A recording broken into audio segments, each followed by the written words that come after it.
మిత్రమా, ఒక్కసారి నీ చుట్టుపక్కల దృష్టి సారించి చూడు. ఈ ప్రపంచమంతా మనుష్యులతో నిండి కనిపిస్తుంది. కానీ నిజానికి ఇది కేవలం మనుష్యుల ప్రపంచము కాదు. రెండు అదృశ్య శక్తులు ఆధిపత్యం కోసం నిరంతరం సంఘర్షిస్తున్న ఓ మహాయుద్ధ భూమి. అయితే అసలు ఈ మహాయుద్ధం ఎవరి మధ్యన జరుగుతోంది? ఒక శక్తేమో ప్రతి ప్రాణిని ప్రేమించమని, క్షమించమని, త్యాగం చేయమని, సత్యం కోసం నిర్భయంగా నిలబడమని ప్రేరేపిస్తోంది. మరో శక్తేమో అదే మనిషి హృదయంలో నిశ్శబ్దంగా అహంకారాన్ని నాటుతూ, అసూయను పెంచుతూ, కోపానికి ఊపిరిపోస్తూ, అంతులేని కోరికలనే సంకెళ్లతో బంధించి వేస్తోంది. ఇంకా ఆశ్చర్యకరమైన విషయం ఏంటంటే, ఈ రెండు శక్తులే మన ప్రతి ఆలోచనను, ప్రతి మాటను, ప్రతి నిర్ణయాన్ని నడిపిస్తున్నాయి. అందుకే కొంతమంది అనేక కష్టాలను ఎదుర్కొని లోకానికి వెలుగై నిలుస్తారు. మరికొందరు మాత్రం తమ అహంకారానికి బానిసలై తమ పతనాన్ని తామే నిర్మించుకుంటారు. అయితే మనిషిని దైవత్వం వైపు నడిపించే ఆ గుణాలు ఏమిటి? అతన్ని ఆసురత్వం వైపు లాక్కెళ్లే ఆ అంతర్ముఖ శక్తులు ఏమిటి? వాటిని ఎలా గుర్తించాలి? ఏ విధంగా వాటిని జయించాలి అనే దివ్య రహస్యాలను గూర్చి ఆ పరంధాముడు పలికిన పలుకులే ఈ దైవాసుర సంపద్విభాగ యోగం. భగవద్గీతలోని 16వ అధ్యాయమైన దైవాసుర సంపద్విభాగ యోగమునకు మీకు స్వాగతం. శ్రీ భగవాన్ ఉవాచ అభయం సత్వ సంశుద్ధి జ్ఞానయోగ వ్యవస్థితి దానం దమశ్చ యజ్ఞశ్చ స్వాధ్యాయస్తపార్జవం.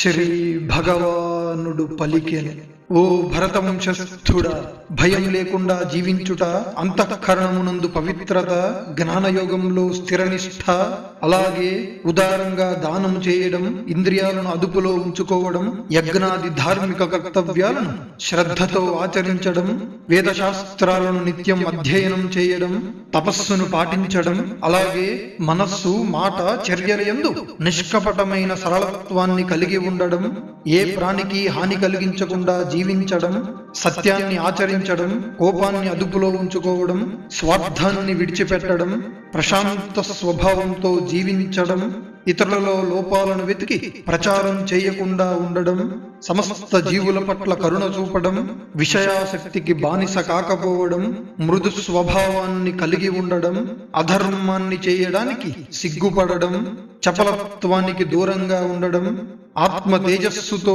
జీవించడం, క్షమాగుణాన్ని అలవర్చుకోవడం, ధైర్యంతో నిలకడగా ఉండడం, బాహ్యాంతర శౌచమును పాటించడం, ఎవరి పట్ల ద్వేషభావం లేకపోవడం, తనను తాను గొప్పవాడిగా భావించకపోవడం మొదలుగునవన్నీయు దైవీ సంపదతో జన్మించిన వ్యక్తి యొక్క లక్షణములగును. దంభో దర్పోభిమానశ్చ క్రోధః పారుష్యమేవ చ అజ్ఞానం చాభిజాతస్య పార్థ సంపద మాసురీ. ఓ పార్థ, డాంబికత్వము అనగా లేనిపోని గొప్పలు చెప్పుకోవడము, గర్వము, అహంకారము, క్రోధము, పరుషమైన మాటలు మాట్లాడే స్వభావము, అలాగే వివేకరాహిత్యమనే అజ్ఞానము మొదలగునవన్నీయు ఆసురీ సంపదతో జన్మించిన వ్యక్తి యొక్క లక్షణములగును. ఓ అర్జున, దైవీ సంపద మోక్షమునకు కారణమగును, ఆసురీ సంపద సంసార బంధనములకు కారణమగునని చెప్పబడుచున్నది. నీవు దైవీ సంపదతో జన్మించిన వాడువు గనుక విచారించనక్కర్లేదు. ఓ పార్థ, ఈ లోకములోని జీవుల స్వభావములు రెండు విధములుగా విభజింపబడినవి. అవి ఏ దైవీ స్వభావము మరియు ఆసురీ స్వభావములు. దైవీ స్వభావమును గూర్చి నీకు విపులముగా వివరించి తిని, ఇప్పుడు ఆసురీ స్వభావమును గూర్చి వివరించెదను, శ్రద్ధగా వినుము. ఆసురీ స్వభావము కలిగిన వారికి ఏది చేయదగిన కార్యమో ఏది చేయకూడనిదో కూడా తెలియదు. అందుకే వారిలో శౌచము, సదాచారము, సత్యవచనము అనునవేవియూ ఉండవు. ఆసురీ స్వభావము గలవారు ఈ జగత్తు అసత్యమని, ఎలాంటి స్థిరమైన ఆధారము లేనిదని, ఈశ్వరుడనేవాడు అసలు లేనే లేడని, కేవలం స్త్రీ పురుష సంయోగము వలనే ఈ సృష్టి ఉద్భవించనని, సృష్టికి కారణం కామము తప్ప మరొకటి లేదని వాదించెదరు. ఇటువంటి దృష్టిని కలిగిన అసుర స్వభావులు ఆత్మభ్రష్టులై అల్పబుద్ధితో క్రూరమైన కార్యములను చేయుదురు. వారు తమ శక్తి సామర్థ్యాలను సైతం లోక వినాశనమునకే వినియోగించెదరు. కామమాశ్రిత్య దుష్పూరం దంభమానమదాన్వితాః మోహాద్గృహీత్వా సద్గ్రహాన్ ప్రవర్తంతే శుచివ్రతాః. దంభము, గర్వము, మదములతో నిండిన ఈ ఆసురీ స్వభావులు ఎన్నటికీ తీరని కోరికలను ఆశ్రయించి మోహము చేత అసత్యమైన సిద్ధాంతాలను గట్టిగా పట్టుకొని శాస్త్ర విరుద్ధమైన ఆచారాలను అనుసరించెదరు. వారి చివరి శ్వాస వరకు అంతులేని చింతలలోనే మునిగిపోయి ఇంద్రియ సుఖాలను అనుభవించుటయే జీవిత పరమ లక్ష్యమని భావించుచు అందులోనే నిమగ్నులై ఉండెదరు. అనేకమైన ఆశలనే పాశముల చేత బంధింపబడి కామ క్రోధములకు వశులైన ఈ ఆసురీ స్వభావులు కామభోగములను అనుభవించేందుకు అన్యాయమైన మార్గములలో ధన సంపాదన చేయుటకు యత్నించెదరు. అంతేకాక వారు ఈ విధముగా ఆలోచించెదరు: ఈ రోజు నేను దీనిని సంపాదించాను, ఇక నా మనోరథమైన కోరికలన్నింటినీ నేను తప్పక నెరవేర్చుకుంటాను. ఇప్పటికే నా వద్ద చాలా ధనమున్నది, భవిష్యత్తులో ఇంకా ఎక్కువ ధనం నా సొంతమవుతుంది. ఈ శత్రువులను నేను వధించి తిని, ఇక మిగిలిన శత్రువులను కూడా నేను వధింపగలను. నేనే అన్నింటికీ అధిపతిని, నేనే సమస్త భోగాలను అనుభవించేవాడను, నేనే సంపూర్ణుడను, నేనే సర్వశక్తిమంతుడను, నేనే సుఖవంతుణ్ణి, నేనే డబ్బున్నవాడిని, గొప్ప వంశములో జన్మించిన వాడను. నాతో సమానమైన వారు ఇంకెవరున్నారు? నేను యజ్ఞాలు చేస్తాను, దానాలు ఇస్తాను, నా ఇష్టం వచ్చినట్టు ఆనందంగా జీవిస్తాను అని వారు భావించెదరు. ఈ విధంగా వారు అజ్ఞానం వల్ల అనేక రకాల భ్రమలకు లోనై మోహమనే వలలో చిక్కుకొని కామభోగాల పట్ల విపరీతమైన ఆసక్తితో చివరకు ఘోర నరకాల పాల్గొచుంటారు. ఈ ఆసురీ స్వభావము కలిగిన వారు తమకు తామే గొప్పవారమని ఊహించుకొనుచు సంపదల వల్ల కలిగిన దురహంకారంతో కన్ను మిన్ను కానరాక గర్వోన్మత్తులై శాస్త్ర విధులను పాటించకుండా కేవలం పేరు ప్రతిష్టల కోసం మాత్రమే యజ్ఞాలను ఆచరిస్తుంటారు. అహంకారం, బలం, దర్పం, కామం, క్రోధం చ సంశ్రితాః మామాత్మపరదేహేషు ప్రద్విషంతోభ్యసూయకాః. అహంకారము, బలము, గర్వము, కామము, క్రోధము వంటి దుర్గుణాలకు లోనైన ఈ ఆసురీ స్వభావులు అసూయతో ఇతరులను నిందించుచు తమ శరీరములోనూ ఇతరుల శరీరాలలోనూ అంతర్యామిగా ఉన్న నన్ను గుర్తించకుండా ద్వేషిస్తుంటారు. ఈ విధంగా నన్ను ద్వేషించే పాపాత్ములను, క్రూర స్వభావము కలిగిన నరాధములను నేను పదే పదే ఆసురీ స్వభావము కలిగిన జన్మలలో పడవేస్తుంటాను. ఓ కుంతీపుత్ర, ఈ ఆసురీ ప్రవృత్తి గల మూఢులు ఎన్నటికీ నన్ను చేరుకోలేక ప్రతి జన్మయందు ఆసుర జన్మలనే పొందుతూ చివరకు అధోగతిని పొందెదరు.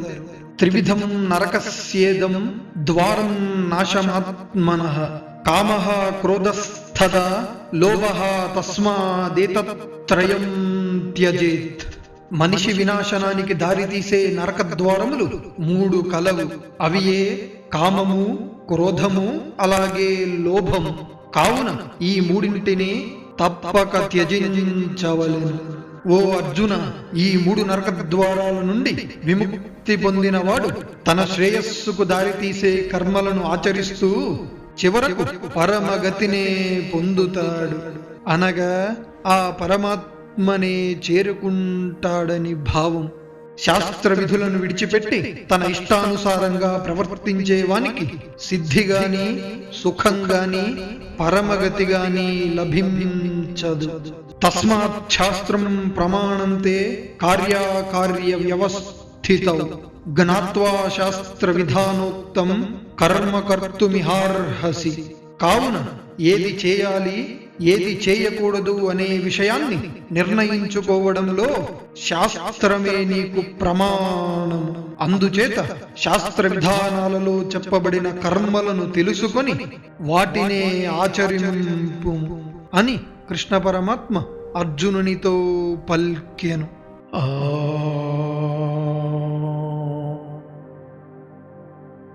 తత్సదితి శ్రీమద్భగవద్గీతాసూపనిషత్సు బ్రహ్మ విద్యాయాం యోగశాస్త్రే శ్రీకృష్ణార్జున సంవాదే దైవాసుర సంపద్విభాగయోగో నామ షోడశోధ్యాయః. ఈ విధముగా శ్రీమద్భగవద్గీతలోని 16వ అధ్యాయమైన దైవాసుర సంపద్విభాగయోగం ముగుస్తుంది. ఈ అధ్యాయంలో శ్రీకృష్ణ పరమాత్మ మనకు తెలియజేసిన ప్రధాన బోధనలు: ధైర్యము, అంతఃకరణ శుద్ధి, దయ, సత్యము, అహింస, క్షమ, వినయము వంటి దైవీ గుణాలు మనిషిని ఆధ్యాత్మిక పురోగతి వైపు నడిపించి చివరకు మోక్షానికి అర్హునిగా చేస్తాయని తెలుసుకొనుము. దంభము, దర్పము, అహంకారము, కామము, క్రోధము, లోభము, అసత్యము, క్రూరత్వము వంటి ఆసురీ గుణాలు మనిషిని అజ్ఞానములోకి నెట్టివేసి అధోగతికి కారణమవుతాయని గ్రహింపుము. ఆసురీ స్వభావము గలవారు ఈ జగత్తుకు దైవాధారము లేదని, తమ కోరికలే గొప్పవని భావించుచు అధర్మ మార్గంలో నడుస్తుంటారు. అటువంటి జీవన విధానము వారిని మరింత బంధనానికి గురి చేస్తుంది. కామము, క్రోధము, లోభము అనే ఈ 3 నరక ద్వారాలు మనిషి పతనానికి ప్రధాన కారణములు. కావున ఈ దుర్గుణాలను విడిచిపెట్టి శ్రేయస్సుకు దారితీసే జీవనాన్ని అనుసరించిన వాడు పరమగతినే పొందును. ఏది ధర్మము ఏది అధర్మము అనే విషయాన్ని నిర్ణయించుకోవడానికి శాస్త్రమే ప్రమాణమని, శాస్త్ర విధానాలను అనుసరించి జీవించడమే నిజమైన శ్రేయో మార్గమని గ్రహింపుము.